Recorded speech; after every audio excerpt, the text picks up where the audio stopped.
Hey everyone, welcome to Lizzie's Little Library and the Newbery Project. Today's book is the 2000 winner called Bud, Not Buddy by Christopher Paul Curtis. The author also has a Newbery honor for the Watsons Go to Birmingham 1963, which was published in 1995 and awarded in 1996. Wikipedia tells me that I know it's the greatest source of all sources. In 2000, he became the first person to win both the Newbery Medal and the Coretta Scott King Award, which he got for this particular book. And he is the first Black man to win the Newbery Medal. I'm surprised it took that long, to be honest. What immediately is interesting is this is another book set during the Great Depression, which we just had 2 years ago with Out of the Dust. Whereas that one was set in the Dust Bowl, this one is set up north. So our main character is Bud. He is a 10-year-old boy living in a group home. He and his friend Jerry have both been assigned to different foster homes. Bud's mom died when he was 6 years old. One of the things she gave him before she died were a number, like 4 or 5 flyers for a band, and he thinks the double bass player must be his dad. Bud spends only one night with the Amos family in their foster home.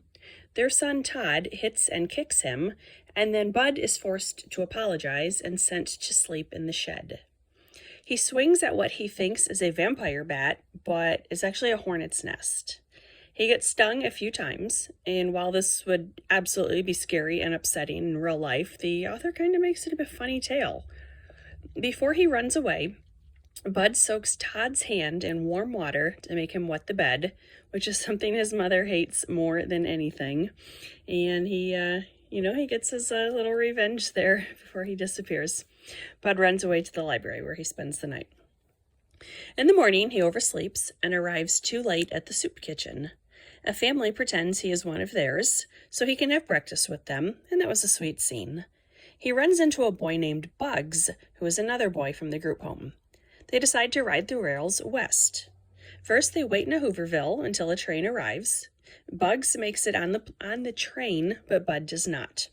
He figures if he's looking for his dad, it's better to stay in the Flint area as opposed to going all the way out west. He spends a day in the library, and after looking at an atlas, he decides to walk the 120 miles to Grand Rapids. He figures if he can walk 5 miles an hour, he'll be there in 24 hours. And that is a really ambitious goal. Just outside of Flint, a car stops. A man gets out. Bud thinks he is a chauffeur because of his hat. The man offers some food, then says he just came from Grand Rapids and will drive Bud there the next time.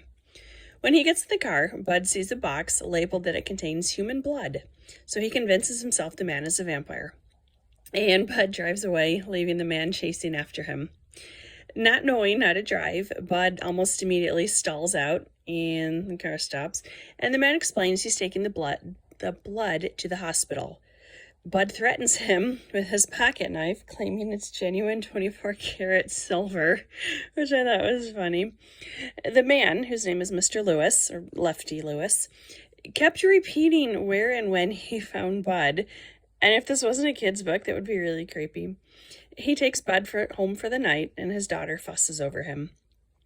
They make it to Grand Rapids, and Bud's alleged father is a lot older than he expected, and he denies having a son. He's actually pretty mean, but the rest of the band, and especially their singer, Miss Thomas, seem to like Bud, and they want to help him. The band votes to keep him as a roadie/recorder player, and Bud has fun with them. After a short time, all the pieces are connected, and they live happily ever after. The end. So this is yet another Newbery story of a child finding his place in the world. I was surprised they picked another Depression-era book just 2 years after the last Depression story, although this one was significantly different than Out of the Dust. I liked this one a lot more than that. I thought Bud was a fun character, and I liked his adventures, as silly as some of them were. So there are 3 quotes that I wanted to read here. The first is from page 139, And this is while Lefty Lewis is driving out to Grand Rapids, and Bud says, "Boy, those automobiles were great for making you conk out." Between the car floating real soft down the road and Lefty Lewis's boring stories about the railroad and the Union and baseball, I was out cold in no time. So I thought that was funny. And then on page 181, let me turn to that here. It's actually on 180. It says, what Herman E. Calloway, the guy that Bud thinks is his dad, what he said reminded me of what they used to tell us kids from the group home when we went to the YMCA to go swimming. And then up on page 181, they're talking about that magical chemical. And it says, this chemical reacts to turn water contaminated with urine a bright red. Therefore, if you urinate in the pool, a bright red cloud will surround you, and we'll be able to tell who has relieved themselves. The chemical also causes severe burns to the skin of the urinator. And I think everyone has heard that story. But then this one gets even worse. It says, so if a red cloud appears around any of you people, you will be arrested by the Flint people. You will go to the hospital to fix your burns. You will go to jail. And then your name will go on the list that says you can't swim in any pool, in any building, anywhere in the world. So way to scare the little kids there. And then the final part that I wanted to read is from page 194.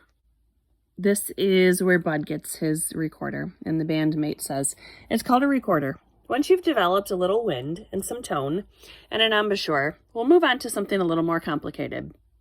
Bud thinks, those must have been more of those Grand Rapids words, because they sure weren't like any American talk I had ever heard before. So overall, I thought this was a cute little story. I liked Bud's narration. I liked him as a character. There were 3 honor books this year, and the next winner is called A Year Down Yonder, which is actually a sequel, and spoiler alert, I've already read it, and it is fantastic. It was such a good book, such a wonderful surprise. So I will get to that one for you next week. This was Bud, Not Buddy. It was good. Yeah, I do recommend it. It's not the greatest book I've ever read. It's definitely not as good as Holes, but compared to a lot of the other Newberys, it was light years better than those. So I do recommend it, maybe just not as wholeheartedly as some of the others. Thanks for watching. Bye.